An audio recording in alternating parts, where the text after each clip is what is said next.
my hardest thing too, like coming in, especially coming into like into a comp. It's those last 2 weeks that's really hard for me to get in the gym. Oh yeah. Like it's those last 2 weeks, because whether it's like, self-doubt or whatever it is, oh, I'm not ready, oh, I didn't do enough. It's pointless at this point. Whatever it is, I'm just beat up and tired. I'd rather just sit down on the couch and watch a show, Yeah, so it's definitely those last 2 weeks. Very similar going in. For me, it's more like 4 weeks out. Everything gets super, super intense, right? Yeah. You're getting real close to the numbers you want to be putting up at the meet or the comp, the event you're doing. And then, man, you're pushing that line. What's as much as you can push before you break, right? Yep. And sometimes you're kind of going over that line during those last 4 weeks. And like you said, a little bit of self-doubt sometimes. Hopefully you can crank through that. And then you got the athletes that thrive in those environments. Yep. I tend to not be that one. Yeah. I thrive in the gym, but when you start getting to the competition, when you're on a platform or at the meet itself, I mean, experience helps with that too. But I tend, Melissa performs better when she's in that environment. Yeah. For me, she thrives on that stress, I get, right? Like that adrenaline rush, Yeah. people screaming at her. Is she going to still be the badass in her head as she is to everyone else? Right.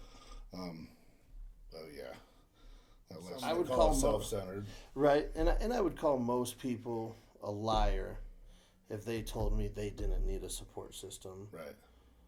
Because, I don't know, I'd be interested to know how many people made it to the pro level, to the elite level, to their goals without a support system.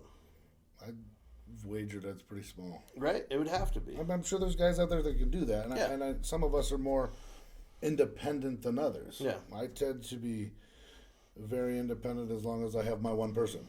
Yeah. But I'm still dependent on my one person, right? Yeah. So, I think Melissa tends to be one. Hey, if you're there, I'd love that. If you're not there, I'm still conquering the world, right? It doesn't matter to her. She's going to freaking do it, right? Yeah. And that's not necessarily even a learned behavior. That's sometimes, that's a God-given gift. Oh, yeah.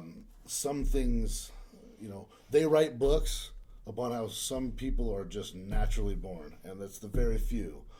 And, Oh, yeah.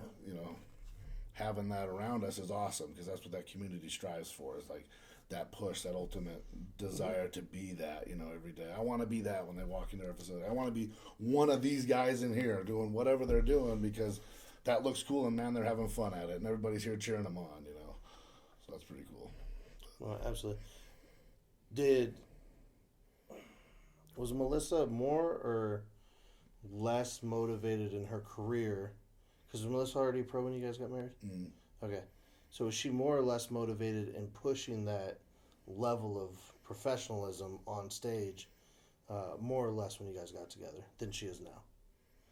Did she push it more or less than she does now? She's the same. She pushes the same 100% of the time. Now, when we first got together, she just came off of a show, and we transitioned into powerlifting for 3 or 4 years. So we just took the energy from this and moved it over to powerlifting. Now, we still did all accessories for bodybuilding. That's still the ultimate goal. She put on 20 pounds of muscle over those 4 years. And when she ended up on stage the next time, she took first. And She was probably still the leanest on the platform then. Yeah, exactly. And she never got fat, really. Right. She thought she was fat. Oh, fat with a six-pack. Great. Yeah. Vascular legs and fat. Okay. So I think she has the same. I've never seen this in my life, and I've been with her for over 5 years now, and she is so consistent in every single aspect of life. Mm-hmm. It doesn't matter when it's cleaning the house. It's her routine. No one's making her do it. I could go with a month without certain things being done. Yeah. And no one would even flip a no. But she religiously does it every single day, the same day on the same day of the week, and she's got a routine set in stone. I don't fight to change the routine. I just, let's do these things together, and we've modified things over the course of time. But that energy level, whether it's, and that's what's cool about bodybuilding and powerlifting. Well, you put the same amount of effort if you're going to be number one. Oh yeah. Into lifting. One, you just have a little bit of diet at the end to get on stage. Yeah. And a little bit of posing practice. A little bit more. Yeah, the rest, the training is dang near the same. Because we do a hybrid style training. I was say, her training now, her coach is the same. Coach is the same. Her training's very similar. We're not really, she's still pushing 1 rep maxes. She's still doing heavy triples and heavy, as a female physique competitor, which is almost, going into bodybuilding. A lot of bodybuilders don't do that nowadays. They stay with the machines, especially the females. But if you look at her look compared to the other looks, she has such a more dense and full and grainy and thick and shredded and lean look because of her training style. There's musculature that's going to get added getting off of a machine, I think.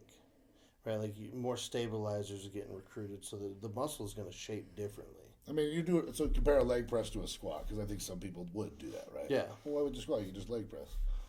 Well, now we got core stability added. You're sitting down when you're leg pressing. Yeah. Yeah, you can overload the legs. You can build some big old paps that way, for sure. It's been done. But a squat takes 200 muscles to squat that bar on your back, squat down on the hole, and stand it back up. Takes 200 muscles in the body. It increases overall testosterone, increases overall adrenaline output and muscle growth, right? It's calling all the dogs to play, right? But the training, her training and her consistency is the same. We just and then we move back to bodybuilding, and it's the same. I think she's more intense now. She's getting more intense because she's at the top of the world. She's like pushing to be number 1. Where'd she place at Olympia? She was 6th the first year out. 6th in her debut. Debut at the Olympia. She won 2 pro shows and then straight to the Olympia for the first call out, 6th place. I mean, that's the top echelon in the world. There's no higher level than that, Yeah. So this drive to just be even better and owning it, I've seen in the past year just the mental. Okay, so the mental side of things and the emotional side of things are one, and they're everything's one now. It's not like mental, emotional, and physical. It's just that's all one thing now. It's like one unit and one being that's moving, so it's at a higher level. Yeah, it's crazy to see. I don't know if you know what I'm getting at when I'm saying that. Yeah, no, absolutely. She's tied it all together where it's so much more intense. It's like she's almost dropping me off to be able to hold the intensity. I mean, she's getting just insane, which is cool. Well, yeah, and that's just her. She's not trying to be anything but her. And she's got a weird ability to be at that high rev limit for so long. Because most people they'd be done. It's freaking insane. Most people would be done. And you watch these YouTube videos of Olympians or, top ranked, guys that are going for their, Olympia win or whatever it is. And you can see it. They don't, they're kind of petering out a little bit, they get, but like, it doesn't matter. Day in, day out, she's doing what she has to do for that end result. She's very positive. It's not like what you see in the gym and what I see at home are two different things. Right. You could say that some people, everybody has their day, right, where they might have an off day. She doesn't have very many off days. I might count 2 a year, and that's that's insane. That's insane. I have 2 a week normally. Oh, 2 a day. 2 a day sometimes. Yeah, she has like 2. It all sucks when you're putting 5 hours of output out, and your carbs are cut completely down that last 3 or 4 weeks. You're drying out, trying to get in there as lean as you can. Yep. It gets hard and rough, but you both understand the process. You've embraced it. You made the choice. You nut up, and you freaking get the work done. Yeah. And then the reward is so much better at the end. You feel so much more accomplished. Atop a competitor, not very easy necessarily, but if you said the wrong thing in the last 4 weeks, you could really ruin it. You could fuck some shit up pretty easily. Yep. So it's very important that you guys are on the same page, This is whether you're an athlete or not, just having that support system is super key. And then if you don't have that at home and you can fall back on your gym community and your buddies at the gym, even better. Right. And you want all of it. You need all of it. I mean, it takes, what do we count? It takes about 5 people to get to the Olympia level. Mm-hmm. I mean, you have multiple coaches. You better have if you're living with someone or you have a spouse, they better be all in with you. Yep. That ain't going to happen. It's just not going to happen. There's too many things going on. Yeah. To be elite, to be at the top. You're talking about the top. Well, and that support system also helps take some of that burden off of you too, right? It should. I mean, it should, absolutely. You shouldn't have to worry about X, Y, and Z those last 4 weeks because you know your dude's got it, your gal's got it, you know, while you're dialing it in and living with your own head games at that point, you know. Yeah, and you know, back to what we were saying is, you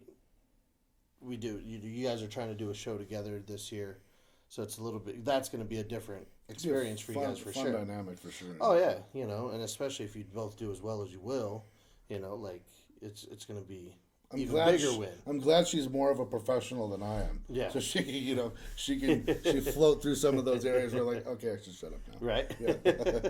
But yeah, we Carrie and I, and it's usually the last 6 weeks of either one of ours prep, going into a comp or a bodybuilding show or whatever it is.